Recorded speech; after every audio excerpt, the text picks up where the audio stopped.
I am your host, Leah Dunlap, and you are listening to the Oracle on Purpose podcast, where we help intentional leaders clarify their purpose and next steps to create a work and life of significance. Welcome to the Oracle on Purpose podcast, where we guide conscious leaders to push past their upper limits so that their expanded vision becomes their reality. I'm your host, Leah Dunlap. Today, I am honored to bring an enigmatic marketing expert, a woman who helps her busy consultant clients increase their revenue by multiple six figures. My guest today is Samantha Hartley. She works with consultants who are too busy with clients' work to grow their business. She helps them to multiply their revenues without exhaustion by working with the perfect clients on transformational engagements so that they can be profitable, joyful consultancies. I love that. Samantha's clients typically add $150,000 to $600,000 in their first year together. Before starting her business, Samantha worked in international marketing for the Coca-Cola company in Moscow, Russia, and its Atlanta headquarters. She lives on Martha's Vineyard with her husband and their fur kids. Welcome, Samantha. I'm so glad you're here. Thanks. I'm excited to talk with you.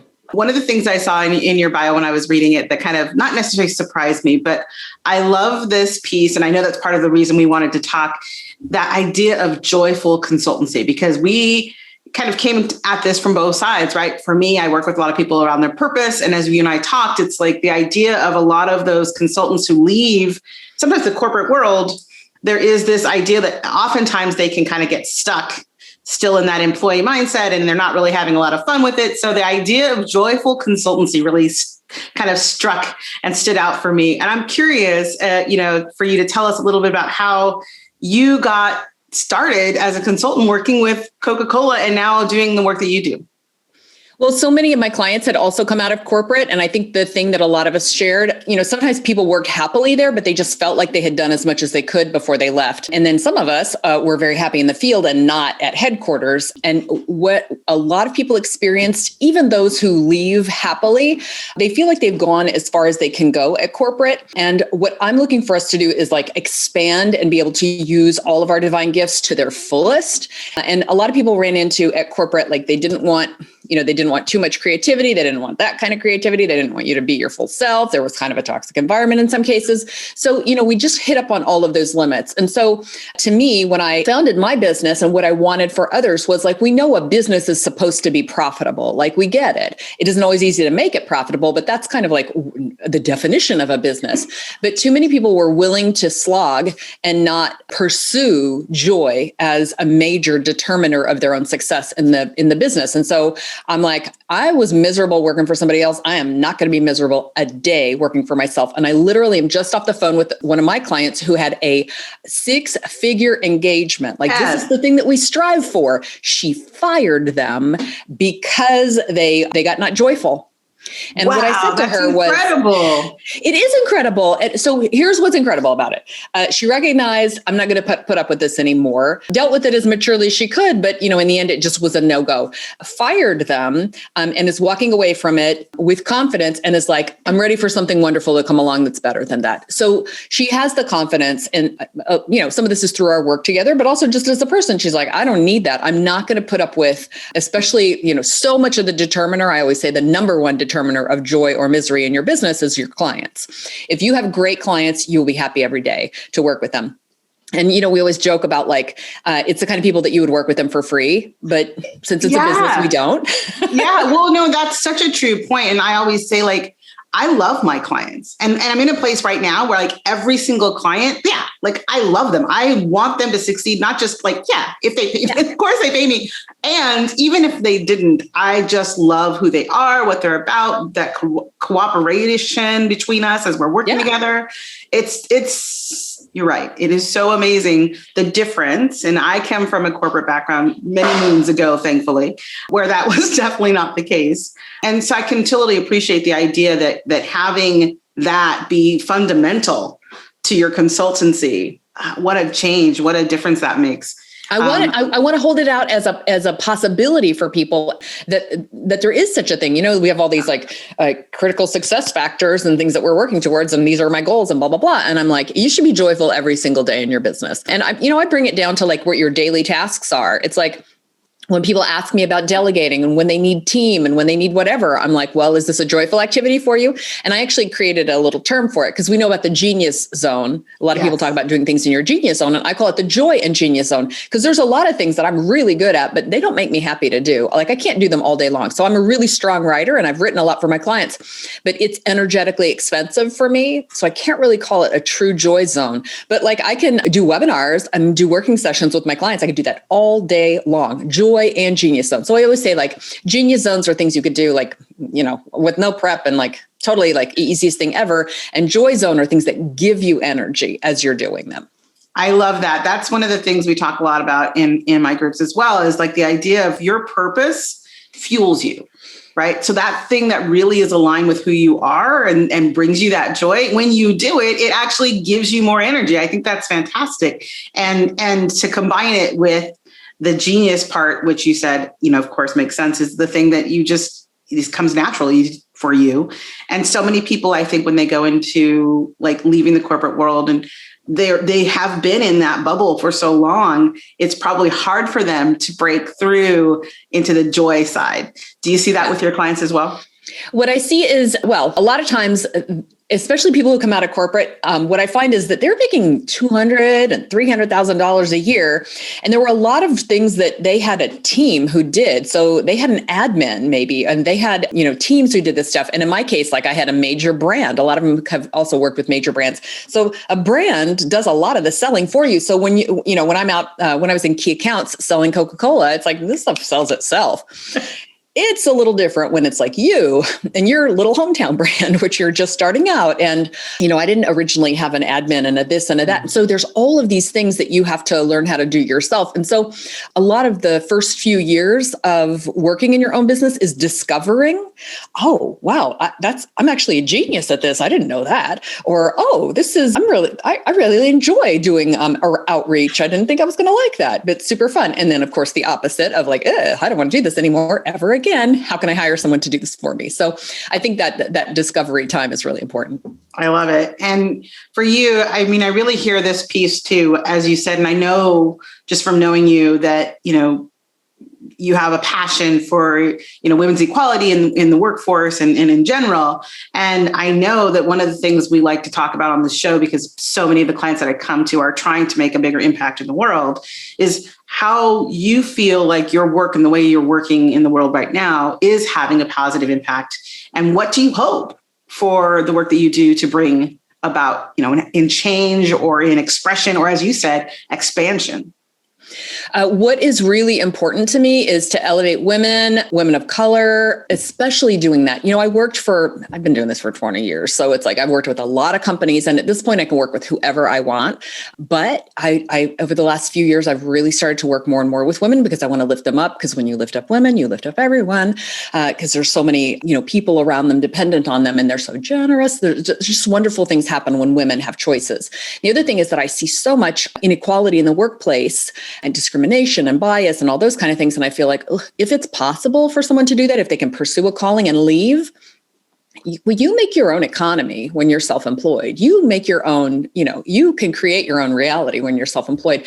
And what I love to see are examples of capitalism when it's really like doing what it should. Just the other day, I read an article, it was super interesting, about the lowest caste in India, which is called the Untouchables. That's how they're referred to. It's about those people who have come over here and that sometimes they actually meet are discovered by other Indians who realize that they're quote unquote untouchables and then kind of persecute them. Wow. But in a lot of cases, what they do is they go and start their own companies. And then they start making a lot of money and they hire who they want to. And then suddenly everybody's looking at them and it's like, hey, I'm not untouchable here. Guess what? I'm like a business owner. So I super love when we can, through self-employment, entrepreneurship, capitalism, when people can like just completely change the direction of their lives and their their implied fate in the world. That to me, I love that kind of empowerment.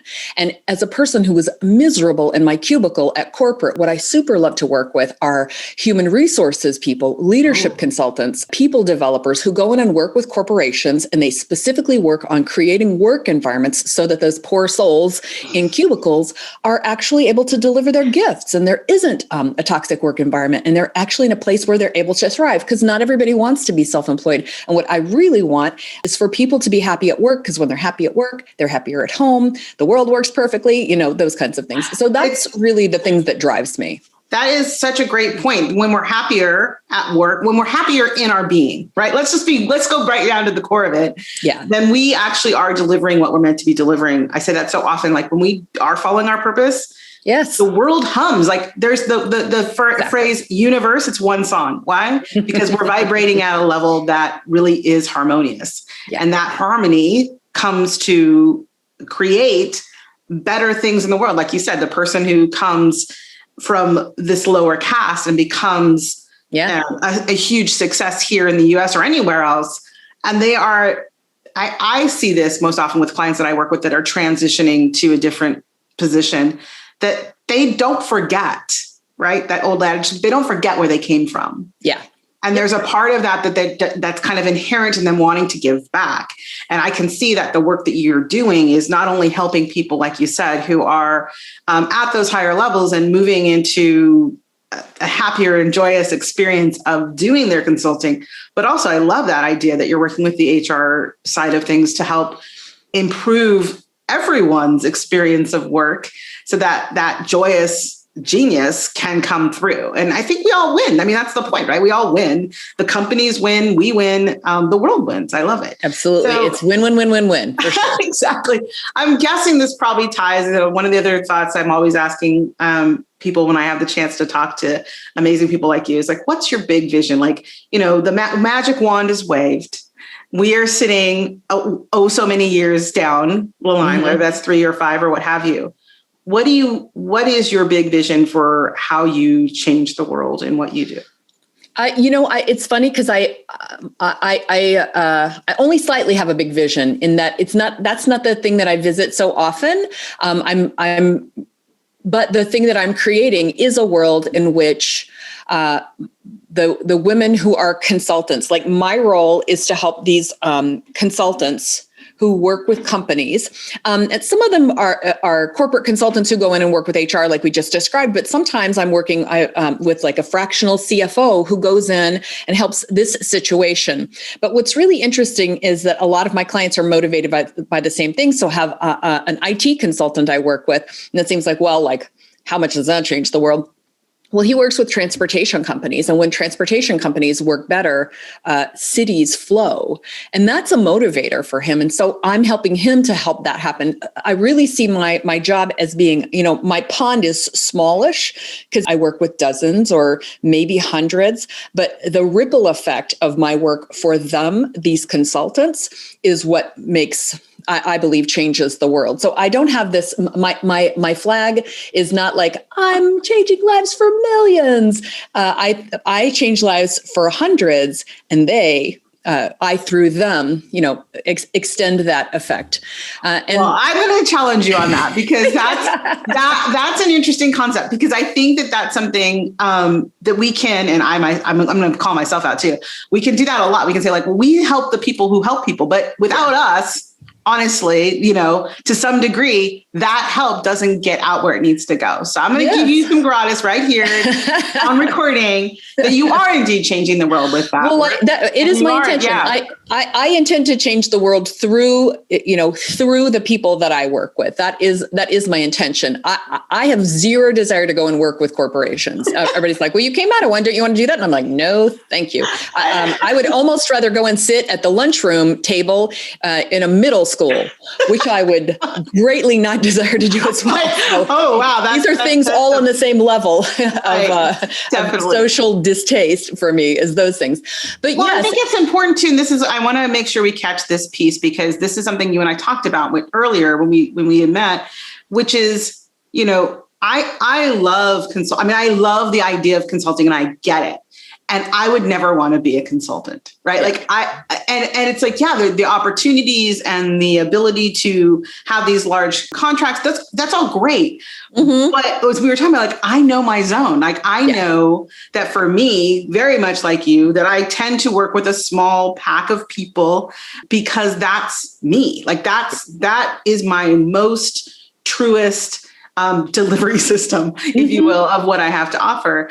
And I'm wondering if people are thinking like, am I ready for like consultant? What would you say? Like, what one thing would they be like, what would be like that one thing to know before you decided to take the leap to be in that role as a consultant? Well, I think in your audience, as well as in mine, we're going to respond to the idea of calling. I think people feel called to work with larger companies. A lot of them have just literally come out of them. When people say to me, like, what's the best way for me to go and consult with a corporation? I'm like, well, you probably turn around and work with them. I mean, that's where all my first clients came from. I left Coke. A lot of my colleagues eventually left and started their own things. And so my first clients were them, including the chief marketing officer who started a little business. I worked for him. So a lot of those first consulting engagements are going to be with your original client, which is past company, which is why I say never burn your bridges. Right. If you leave in a huff, like, try to smooth the road because you definitely want to be able to go to them. But a lot of the programs that are, you're going to need to speak the language of corporate. You don't have to have come out of there, but you're going to need to kind of go in on the coattails or along with someone else who goes in there, because you need to speak the language of corporate. You need to understand how things get done, how they don't get done. I mean, this is the advantage that I had for so long. I was an internal consultant at headquarters, and I worked with the company-owned bottler. So it's a different thing. Bottlers are a different entity than headquarters. And so who I consulted with was the bottlers. And usually when people came from corporate, they didn't have any, they were from ivory towers and didn't even speak the language, didn't know anything about it. And I had the experience of going from corporate, being received kind of like cold and, with their arms crossed. And then I would say a few things about having been a bottler, and they would be like, oh, she knows our world. And then things would happen. And so I really see that kind of rapport, being an insider, being able to speak their language. It's all this stuff that we teach each other about knowing your target audience and listening and being able to mirror back language to them so that they know that you get them. But that's really what I had as an internal consultant for the Coca-Cola company, and what individuals can have now if you're going to want to go back and consult with someone. You need a way in. And to be able to speak credibly to what things are like. Right. And I think that's the big piece too. You were saying like a way in and rapport. I mean, that's, sales 101. It's like, you have to find a way to find that rapport. But I love the point you made in that even as many moons as it's been since I've been in the corporate world, when someone comes to me and they're either in the corporate world and they're transitioning out, I notice for them, it's like, I can understand like your environment. I can understand how you're hitting those limits or the walls you're coming up against. And that makes a difference. You're right. Yeah. So being able to kind of look at who they want to work with, but also I love the idea, like, turn around, look at who you just left, because you're right. If you here's what I like to think about this. If you think about this, maybe I'm wrong. You can tell me, but it's like, if you left, chances are there are other people who left. And if you know the reasons you left are because there's problems that could be solved that weren't being solved, then you could come back with those solutions from the outside, and you might be better able to do the work that really needs to be done. Yeah, definitely. I love it. Well, I know that, first of all, I could talk to you forever because I just think you're amazing. But I really do want to give people a chance to who are listening, who are thinking about, and I know some of my clients already are looking at the world of opening their own consultancy and what that looks like. And maybe just looking at it and kind of testing the waters. Or if you're listening to this and you're thinking, man, I'm out here struggling and I could really use support in like making sure that they thrive. Because that's what I hear that I love about you, Samantha, is that you do want these consultants to thrive on what they're doing so that of course the world is better. The ripple effect is in place. Yeah. So I know I want to give you a moment for some final thoughts on that, but I also know that you were kind enough to share a special offer with my listeners. So I'd love you to talk a little bit about that. And then I'm going to give you the chance to like say, what is the final word for you? What is the most important thing or the biggest shift someone can make that will take them from the startup version of working in consulting to that 6-7 figure track? What is that big shift?